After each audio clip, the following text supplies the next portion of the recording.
Number एक, अगर आप गोट फार्मिंग शुरू करते हैं तो आपने जानवर कौन से सिलेक्ट, कौन सी खुराक खिलानी है जो आप तैयार भी खुद करें और वो आपको सस्ती भी बहुत ज़्यादा पड़े और उसको खाने के बाद आपके जानवर को आपने ऐसा कौन सा नुस्खा देना है कि वो अपनी ग्रोथ के साथ साथ इतने पावरफुल हो जाए, उनके अंदर इतनी गर्मी पैदा हो जाए कि वो। अस्सलाम वालेकुम। गोट फार्मिंग को आसान और मुनाफा बख्श बनाने की जिद्दोजहद को आगे ले जाते हुए आज मैं आपको 4 ऐसी बातें बताऊंगा जो समझ लीजिए कि साला साल से गोट फार्मिंग के तजुर्बात का निचोड़ है। अगर आप इन 4 बातों को समझ जाते हैं और साथ लेके चलते हैं तो गोट फार्मिंग आसान भी होगी और मुनाफा बख्श भी होगी।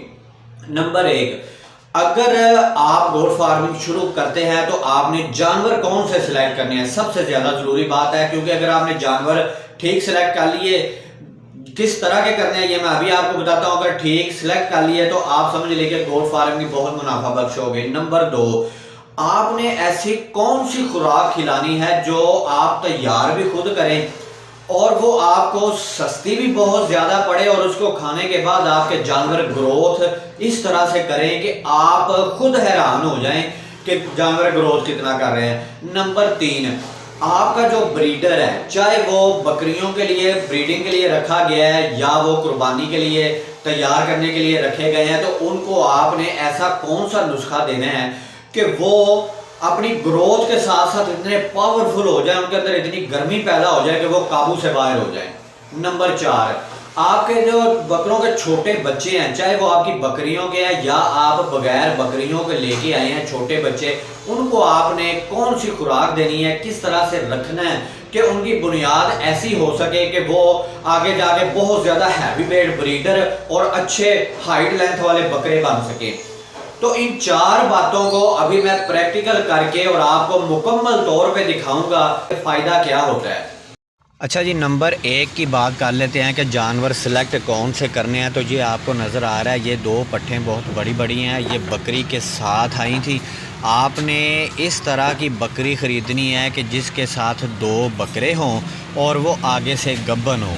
अब इसका फ़ायदा क्या होगा, जो वो बकरे साथ लेके आएगी वो ईद पे आपके सेल हो जाएंगे, तैयार होके आपका सारा ख़र्चा रिकवर कराएंगे। और वो जो गब्बन होगी वो आगे डिलीवर होगी तो वो आपके पास फिर एक बकरी जो है 3 जानवर की शक्ल में दोबारा से बन जाएंगे और आगे फिर वो आपकी गोट फार्मिंग को आगे लेके चलेंगे। क्योंकि वो बच्चे भी बड़े होके क्रॉस होंगी, बकरियां जो होंगी, बकरे आपको ख़र्चा रिकवर करवाएंगे और जो बकरी आप बड़ी लेके आए होंगे वो दोबारा से क्रॉस होके दोबारा से डिलीवर होगी। इस तरह अगर आप खाली बकरे लेके आएंगे तो वो तो आप ईद पे सेल करके दोबारा से ख़रीदने पड़ेंगे। लेकिन इस तरह की बकरी अगर आप लेके आते हैं जो 2 बकरों के साथ हो और आगे से गब्बन हो, बहुत आसानी से मिल जाती है। मैं इसी तरह की ये लेके आया हूँ। अब ये दोबारा से डिलीवर होने वाली है ये बकरी। इसके साथ 2 बच्चे थे और वो बच्चे भी माशाल्लाह बड़े हो गए हैं। वो इस ईद पे सेल होंगे इंशाल्लाह। एक पाठ थी, एक बकरा था, बकरा सेल हो जाएगा, बकरी पास होगी, ये आगे से दोबारा डिलीवर होने वाली है। तो इस तरह के जानवर अगर आप ख़रीदते हैं तो फिर आपकी गोट फार्मिंग फ़ायदा मंद होगी। अच्छा, अब बात करते हैं नंबर 2 की कि यानी कि खुराक इनको आपने कौन सी खिलानी है। तो भाईजान, खुराक का अगर आप ख्याल कर लेते हैं और सस्ती भी होगी और इंशाल्लाह फ़ायदेमंद भी, उसमें क्या आपने करना है, सुबह के टाइम इस तरह तूड़ी और चोकर, सिर्फ 2 चीज़ें हैं जो कि आम रूटीन में आम दिनों में आपने इनको देनी है और ये बकरी बकरे छोटे बच्चे सभी शौक़ से खाएंगे। ठीक हो गया। सुबह के टाइम आपने ये देनी है। अब इसमें आपने खल ऐड तब करनी है जब ईद के नज़दीक बकरों को तैयार करना है या बकरी डिलीवर हुई है और उसका दूध बढ़ाना है, उस वक़्त आपने साथ ये खल ऐड कर दिया करनी है। वरना सुबह के टाइम आपने तूड़ी और चोकर, सिर्फ 2 चीज़ों का मिक्सर ही इनको देना है। और ये मैं दिखाता हूँ आपको जिस तरह से ये मेरा बकरा खाएगा। अभी सभी जानवर इसी तरह शौक़ से ही खाते हैं क्योंकि आप एक टाइम टेबल के हिसाब से उनको खिलाते हैं। ये देखिए मुंह भर भर के माशाल्लाह बड़े शौक़ से। इसमें अब सिर्फ तूड़ी और चोकर है। सुबह के टाइम ये हो गया और दोपहर के टाइम आपने इनको यानी कि 11 साढ़े 11 बजे आपने इनको सब्ज़ चारा डालना है। सब्ज़ चारे में अगर तो इस तरह के दरख्तों के पत्ते आप डालते हैं तो बड़ा ही फ़ायदा होगा। अगर आपको पत्ते ना मिल सकें तो कोई भी सब्ज़ चारा जो ये खाएं वो आपने इनको डालना है 11 साढ़े 11 बजे, ठीक हो गया। अगर हफ्ते में 1-2 दफ़ा भी आप दरख्तों के पत्ते डाल देते हैं तो बहुत ज़्यादा अच्छा असर पड़ता है जब ये टहनियाँ और पत्ते खाते हैं, वरना आपने कोई भी सब्ज़ चारा इनको डालना है, ये शौक़ से खाएंगे।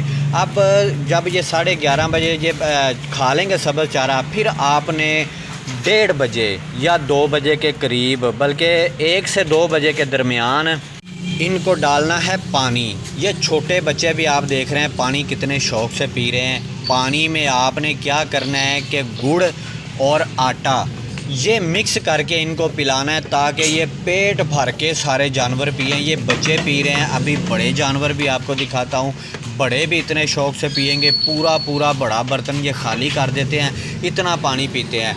बाकी अगर आपको गुड़ और आटा डालने में प्रॉब्लम हो तो आप शीरा भी डाल सकते हैं। यानी कि मकसद ये है कि इनको पानी पेट भर के पिलाना है, जो चीज़ इनको पसंद हो वो थोड़ी सी ऐड कर देनी है। गुड़ और आटा इतना ज़्यादा भी नहीं है, थोड़ा सा खुशबू और जायके के लिए इनको डाला है ताकि ये अच्छी तरह से पेट भर के पानी पिए। जितना जानवर पानी ज़्यादा पिएगा वो ग्रोथ भी उतनी ज़्यादा करेगा, और अगर बकरी ज़्यादा पिएगी तो वो दूध भी उतना ही ज़्यादा देगी। अब दोपहर को पानी पिलाने के बाद आपने इनको छोड़ देना है, 3-4 घंटे ये आराम करेंगे। उसके बाद आ जाएगा शाम का टाइम, तो शाम के वक्त आपने इनको डालना है रात का दाना। और दाना वही जो 3 साल से आप मेरी वीडियो में देख रहे हैं कि चने का छिलका, सोयाबीन का छिलका, गुली छिलका और गंदम का दलिया, मकई का दलिया, थोड़ी सी राइस पॉलिश और चोकर, इन सब चीज़ों को मिक्स करके उनका मिक्सचर बना के थोड़ा पानी डाल के वो आपने इनको खिलाना है। ये बड़े जानवर, बकरियां, छोटे बच्चे सभी शौक़ से खाएंगे और यकीन करें कि इस चीज़ से इनकी ग्रोथ बहुत ज़्यादा होगी और दूध में भी इजाफ़ा होगा। ये देखिए हर जानवर शौक़ से खा रहा है, छोटे बच्चे भी शौक़ से खाते हैं। अब आपने देखा मेरी सारी वीडियो में कि मैंने इसको चेंज नहीं किया। ये देखिए जब हाथ में आप पकड़ेंगे तो सारा कुछ नज़र आ रहा है। अगर किसी भाई को इनमें से कोई चीज़ ना मिलती हो तो वो रब्ता कर सकता है मुझसे, मैं इंशाल्लाह उसको मुहैया करवाऊँगा, यहाँ से भिजवा दिया करूँगा। कोई भी चीज़ चाहिए होगी तो आपने इस खुराक के शेड्यूल को रखना है। ये देखिए ये छोटे बच्चों को मैंने छोड़ा है। अब ये दूध पीने वाले बच्चे, 1.5 माह के बच्चे भी छोटे, ये बीतल जो है ये मौजूद हैं। अभी मैं दूध भी साथ साथ इनको पिलाता रहूँगा और साथ साथ ये दाना भी खाते रहेंगे रात का। अब ये दूध वाले बच्चे भी जब ये शौक़ से खा सकते हैं तो आप अंदाज़ा कर सकते हैं कि फिर इसकी ग्रोथ कितनी होगी, क्योंकि बात शौक़ की होती है। शौक़ से तो ये छोटे छोटे बच्चे भी खा रहे हैं। बाज़ लोग कहते हैं जी 2-2 माह तो लगा देते हैं सब्ज़ चारा खाने में और 3 माह बाद दाना शुरू करते हैं। तो भाईजान ये 15 दिन के थे जब इन्होंने चारा खाना शुरू कर दिया था, अभी ये दूध पी रहे हैं। अभी ये 1.5 माह के हुए और माशाल्लाह से शौक़ से दाना खा रहे हैं। 1 माह के थे जब से इन्होंने ये दाना शुरू कर दिया था। तो इस खुराक के शेड्यूल पे आपने अपने जानवर को, कोई भी जानवर है, छतरा, बकरा, दुम्बा, बकरी, गब्बन बकरी, दूध वाली बकरी, छोटे बच्चे, बड़े ब्रीडर, सभी को ये खुराक फिट आती है। सभी को ये खुराक बिल्कुल नॉर्मल है, पूरी मतवाज़न ग़िज़ा है। इसके साथ ये ग्रोथ अच्छी करते हैं। ठीक हो गया। अब आगे चलते हैं और आगे बात करते हैं आपके ब्रीडर की। तीसरे नंबर पे अगर ब्रीडर की बात करें तो ये बकरा जो कि 2 दांत है, अभी ये देखिए ये माशाल्लाह से इसकी ग्रोथ बहुत अच्छी हुई है। 2 दांत है। 2 दांत बकरा जो होता है बहुत ज़्यादा गर्म होता है, लेकिन ये बकरा मैं अभी आपको बकरी के साथ छोड़ के दिखाता हूँ। जब लाए थे तो इसकी ये सिचुएशन थी कि ये बकरी के पास जाके खड़ा हो जाता था लेकिन क्रॉसिंग नहीं करता था। जब हम लेके आए थे वहाँ पे चेक किया था तो क्रॉसिंग कर रहा था, गर्म था। अब हमें शक ये है कि इसको इंजेक्शन लगाया गया था जो ठंडा होने का। ये देखिए ये बकरी के पास जाके कुछ भी नहीं करेगा। अब अगर इंजेक्शन लगे तो 3 माह तक उसका असर होता है। 3 माह तक बकरे की ग्रोथ भी रुक जाती है, उसकी गर्मी भी ख़त्म हो जाती है। अब हमने क्या किया, इसको गर्म करने के लिए ताकि ये ग्रोथ भी पकड़े और बकरियों को क्रॉस भी करे, इसको हमने अपना नुस्खा दिया। वो नुस्खा हमने इसको दिया तकरीबन 7 दिन। जब 5वें दिन पे पहुंचा तो हमने वीडियो बनाई थी, वो मैं आपको दिखाता हूँ। जब ये 5वें दिन पहुंचा था, 5 दिन इसने वो नुस्खा खा लिया था। वो नुस्खा क्या है? वो नुस्खा है जी, एक प्याज लेना है आपने, वो प्याज आपने इसको दोपहर के टाइम खिलाना है, रात को 2 छुहारे जो होते हैं 2, वो रात को 2 इसको खिलाने हैं। 7 दिन आपने खिलाने हैं, इंशाल्लाह इसकी इतनी पावर आ जाएगी। अभी मैं आपको दिखाता हूँ कि वो जब वीडियो 5 दिन खिला के हमने बनाई थी तो इसकी ग्रोथ और इसकी पावर कहाँ तक इसकी हो गई थी, गर्मी कितनी पैदा हो गई थी, ये मैं अभी आपको दिखाता हूँ। ये देखिए आज 5वां दिन है इसको प्याज खिलाते हुए, और आज इसको छोड़ के भी देखेंगे ये कि ये गर्म हुआ है या नहीं हुआ। छुहारे खिलाते हुए ये खिलाने के बाद मैं आपको छोड़ के दिखाता हूँ। ये देखिए ये शौक से खा जाता है प्याज सारा। कितना गर्म, 5 दिन बाद इसको छोड़ के देखेंगे कि ये कितना गर्म हुआ है, इसकी जरासीम जो है वो वापस आए हैं या नहीं अभी आए। कीजिएगा कि अभी इसकी गर्मी कितनी है। ये देखिए सिर्फ 5 दिन हमने नुस्खा खिलाया, ये रस्सी तड़वा रहा है कि मुझे छोड़ दो बस। अब देखिए छोड़ दिया, अब इसकी भाग दौड़ देखिएगा आप, बकरियों के पीछे कैसे भागता है, कैसे चढ़ता है ऊपर, किस तरह से ये गर्म हो चुका है। ये देखिए, और जब ये गर्म हुआ है तो तभी इसने ग्रोथ पकड़नी है, चाहे ये कुर्बानी के लिए रखना है या इसको आपने बकरियों की क्रॉसिंग के लिए। ये देखिए माशाल्लाह से पूरी हम वीडियो नहीं दिखा सकते क्योंकि इसने क्रॉस करने की कोशिश की थी इसको पूरी। अब ये देखिए अभी ये फुल गर्म हो चुका है, अभी 5 दिन हुए ये खिलाते हुए। तो बकरे को गर्म रखने के लिए आपने ये नुस्खा इस्तेमाल करना है ताकि बकरा ग्रोथ पकड़ता रहे, गर्मी में रहे।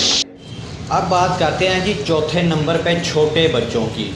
छोटे बच्चों में बहुत ज़्यादा फ़ायदा होता है क्योंकि जब आपकी बकरियां भी बच्चे देंगी तो उनको भी आपने संभालना है। कभी कभार आप छोटे बच्चे लेके भी आएंगे, उनको भी आपने संभालना है। तो जब आप बकरे ले आए ना, छोटे बच्चे ले आए या आपकी बकरी के पैदा हों, तो एक चीज़ आपने जहन में रखनी है कि कम अज़ कम 3 माह, ज़्यादा जितना भी हो सके आपने इनको दूध पिलाना है। जिस तरह से मैं ये बकरी का दूध इनको रोज़ पिलाता हूँ। जब आप बकरे साइड से लेके आए ना बच्चे जिनकी माँ ना हो, उनके लिए आपने इस तरह की दोगली बकरी को एक आध ले लेनी है जो सिर्फ दूध वाली हो।